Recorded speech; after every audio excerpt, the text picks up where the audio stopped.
Today, I'm showing you how to hold the flute. Hi, I'm a music teacher and this is my life.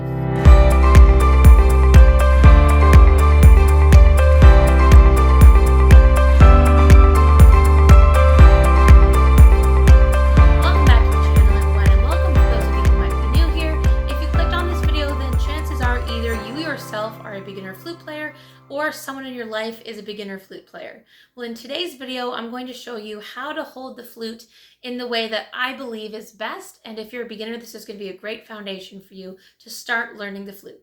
But before we get started, be sure to give this video a thumbs up, subscribe to the channel, and ring the notification bell so you never miss another video. So the first thing we need to do is assemble the flute. So I'm going to show you that right now. Here's my flute. As soon as I open the case, it comes in 3 sections. We have the body, we have the head joint, and we have the foot joint. When I am assembling, it's really important that you not squeeze really hard on any of the keys because that can cause some wear and tear and a little bit of damage of the flute, which is not what we want. So I like to hold the body just above any of the keys and above that post. And then I can hold the foot joint from the very bottom. So again, I'm not squeezing any of the keys or the post. And I assemble it so that you can see that the post at the top of that foot joint lines up with somewhere near the middle of that bottom key. This is an open hole flute, but if you have a closed hole flute, it's the same idea. Now, the last part for assembling the flute is to add the head joint to the top. Now, you can do this a few ways. If you want to do this in front of you, you can do it like this. As an advanced flute player, my preference typically is to look at it from this angle. Some people like to look at it down from this angle. Choose the one that's going to work best for you. But you want the hole that is in the center of that lip plate to line up well with that key. So right now I can see that it doesn't, so I'm just going to move it a little bit. There we go. And you'll figure out as you get more advanced what personal preferences you have when it comes to placing the hole in the alignment with the key or how far out the head joint needs to be in tune. But as a beginner, you just want to make sure that this lip plate hole lines up well with that top key. Not the one that your thumb's going to go on, but the one that lines up with the vast majority of the other keys on your flute. Once your flute is assembled, the next thing we're going to have to look at are your left and right hand positions and the home keys. So these are going to be the home base. For most beginners, one of the biggest challenges they have is balancing the flute and holding it in a comfortable way, among some other challenges. So what I talked about in a video a couple of weeks ago when I talked about 5 common mistakes all flute players make, and I'll leave that in the description below, I talked about how difficult it can be to balance the flute. You want to make sure that the lip plate rests nicely under your lip, but not on your chin, just about right here. You want to almost think of your chin as a little shelf, and that's where the lip plate is going to sit and rest. You're not pushing it into your face, you're just resting it lightly. If I can make a sound out of it, then that's a good sign that it's placed in the right area. Now, when I'm resting the flute on my left hand, I'm resting it on the soft part of my index fingers. So I'm not resting it way up high where the knuckle is, and I'm also not resting it on that slightly soft but not fully soft part where your index finger meets the rest of your hand, because that can actually cause quite a bit of pain if you push too hard on the harder part of the bone. So it's in that softer area, and I'm going to put my flute right here. And I'm placing my hand in a position that's comfortable so that my thumb, if needed, can access either of these keys, and so that my second finger, my index finger, can wrap around and hit this key. So it's not the very top one, it's the second one down. And then when you're talking about where your fingers go from there, you want your middle finger to skip one and go here, and then your ring finger to go here. Now your pinky doesn't actually need to be able to reach any of the keys that these fingers do, because our pinky is usually reserved for this key here where we play A flat. Now let's take a look at the right hand. The right hand is going to basically just have the flute supported on your right thumb. I'm placing my fingers, these are basically the home base keys for your right hand. So where that post is on the foot joint, we're just going right above those 3 keys. And again, you do not need to hold the flute with your right pinky finger. It needs to be reserved to access any of these keys right here. So now when I'm placing the flute on my face, I'm placing it on that little shelf right between my chin and my lip. I'm resting the flute on the inside of that index finger's placement, and then I am making sure that these are all on the home base, and you can see that my right thumb is sort of just underneath my index finger. A good note to start with is the note D, because you have almost all of your fingers down, including your thumb.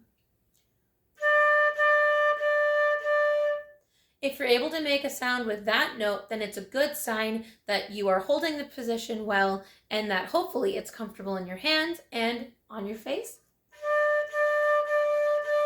You're able to make a nice sound. So once all of your fingers are near the home keys where they should be, and your left and right hand feel comfortable and you're able to get a sound out of it, the next thing we need to talk about are elbow placement and wrist placement. I'm going to put these two things together. The reason why your wrist and elbow placement are so important is because even though the flute is a light instrument, we do have to hold it up and away from our body compared to other instruments like clarinet or saxophone or oboe.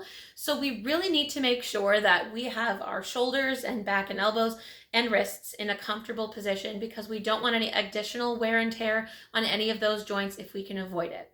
So let's talk about wrist placement. When I am holding the flute, I can turn around so you can see the angles, but when I turn, you can see that my hand is pretty neutral. I'm going to take my left hand off for a second. You can see that other than my hands, my wrist is in a pretty neutral position. What we want to avoid is we want to avoid cranking our hand down like this. That already feels uncomfortable on my wrist.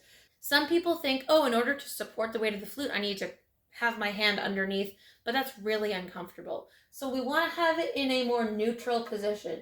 Now, this does mean that, yes, it's going to feel a little bit more like the flute is pushing into my face than that, but it's a very slight feeling. It doesn't really feel like much pressure, and my wrist feels far more comfortable.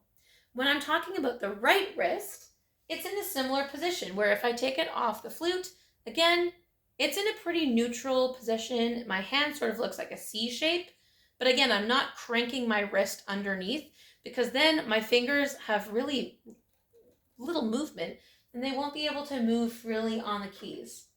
So both wrists are in a neutral position. So I'm not cranking them underneath to try and support the flute, because it's just going to cause wrist pain, and we don't want that to be a barrier to our playing. Now, something else that's going to really help your wrist placement and hand placement is, of course, your elbow placement. It's all connected, so I'm going to show you what to do and what not to do. So when I hold the flute, you'll notice that my arm and elbow is in a nice neutral position. I could draw a straight line basically from my knuckles all the way down my forearm, directly down to my elbow. What we don't want is for our elbow to be raised up high, because again, you're going to have some shoulder pain or strain over time. And you also don't want it cranked like this, because again, it limits my movement on the keys. You want a nice neutral hand, so if I take the flute away, again, I can keep that straight line drawn from my knuckles all the way down to my elbow, and my hand is just in a C shape. That's the most comfortable one, and it's going to help your wrist placement a lot. Now let's take a look at the left elbow. So it's pretty similar to the right elbow, but I see some beginners make this mistake. When we're holding the flute, we do not want our elbow to be up in front of us, because again, that just causes some shoulder pain. I have some sensitivities in my shoulders, and that just irritates it right away. So we do not want to hold it up here. We also don't want the elbow to be too close to our body. The problem that we have with that is, again, it sort of limits the motion in my hand, and I want it to be able to be a nice straight line. Again, if I took the flute away, it's a nice straight line from my knuckle all the way down. It has a neutral wrist position, and then my elbow is also just neutral. So it's not up here and it's not down here. Now, if you're someone who works out or exercises, you'll know that the further away something is from our body, the harder it is to lift. So yes, it may feel easier to lift the flute and hold it for a long time if our elbow's in like this, but that's a really bad habit, and it's great to start on the right foot or the right foundation when you're playing.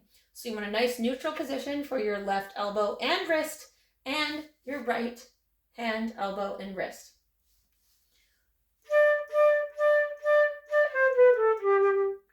Like that. The last thing I'm going to share with you is the body position. I'm going to try and show you this both standing and sitting. Right now, I'm standing, and I mentioned this a couple of weeks ago, but I am actually quite particular on the way that my body lines up with my flute and my music stand. So I'm going to imagine that you are my music stand. If I have my music right in front of me here, when I'm standing, I actually want my feet to point about 45 degrees towards the front right corner of the room, or if you're on a stage, the front right corner of the stage. And I know that this may at first look silly, but when I bring the flute up to my face, I am looking over my left elbow. That is again in a neutral position. You can draw that straight line up to my hand, and I'm able to look comfortably over my elbow towards the music. The reason why I do this with my feet and knees pointing at a 45-degree angle is so that if I were to take the flute away and put my arms down, my shoulders are in line with my hips, which are in line with my feet. And that is going to give you a really good setup for breathing deeply. We're not twisting our torso in any uncomfortable way. It's much easier for me to breathe deeply and support my sound if all I have to do is turn my neck towards the music. What I don't want you to do is something that I see a lot of people do as a beginner, which is they face their feet and their knees and their hips towards the music stand when standing up, and they bring their flute up to their face. Now, if I take the flute away and I put my hands down where my shoulders already are, you can see that my face is facing you and my knees, feet, and hips are also facing you, but you can see my shoulders are facing that way. So now my entire torso is twisted, making it less efficient for me to be able to take nice deep breaths and support my sound. And we want breathing, particularly as a flute player, when a lot of our air goes out into the middle of the room.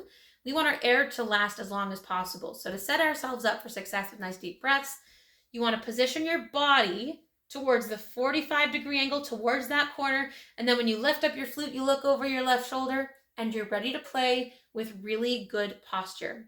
Let's take a look at what this might look like and feel like sitting down. So right now I'm actually sitting on a piano bench, but you probably are going to be sitting on a chair. I'm going to go ahead and pick up my flute now. And when I go to pick up the flute right now, my knees are facing you, as if, again, you were my music stand. And it's the same idea, only I feel the twist in my torso a lot more when I'm seated compared to when I'm standing. And actually, I remember once teaching a beginner flute player, and his posture was actually better when he stood up compared to when he sat down. So if you're someone who finds it really hard to learn the right posture at first, I encourage you to start practicing standing up and then try it seated. What I can do now is one of two things. I can either just move my legs to the side and then face this way, which is easier to do on a chair. I'm sitting on a piano bench, so what I'm actually going to do is move my piano bench so that it is facing that front corner of the room. So now my piano bench and my knees, hips, shoulders, and feet are all facing towards that 45-degree, that right corner. And then I look over my shoulder and I'm ready to go. Now, does it have to be perfectly lined up with my music? No, it just needs to be lined up so that I can see my music, because my eyes can read the music without needing to physically turn my head or my body. Though it's really important, if you are moving your head to look at music or something, you need to bring the flute and your entire upper body with you. You can't just move your head. It's going to affect your sound. It just doesn't make sense. So obviously you want to make sure that your whole upper body moves with it, but you want to keep your lower body as stationary as possible, and that's going to really help you. So I hope you found this video helpful when it comes to how to hold the flute properly. I wish you all the best of luck in your practicing, or share this video with a friend who's a beginner and learning how to hold the flute. Be sure to give this video a thumbs up if you liked it, subscribe to the channel, and ring the notification bell again so you don't miss any other videos, and give us a follow on Instagram. I'll see you right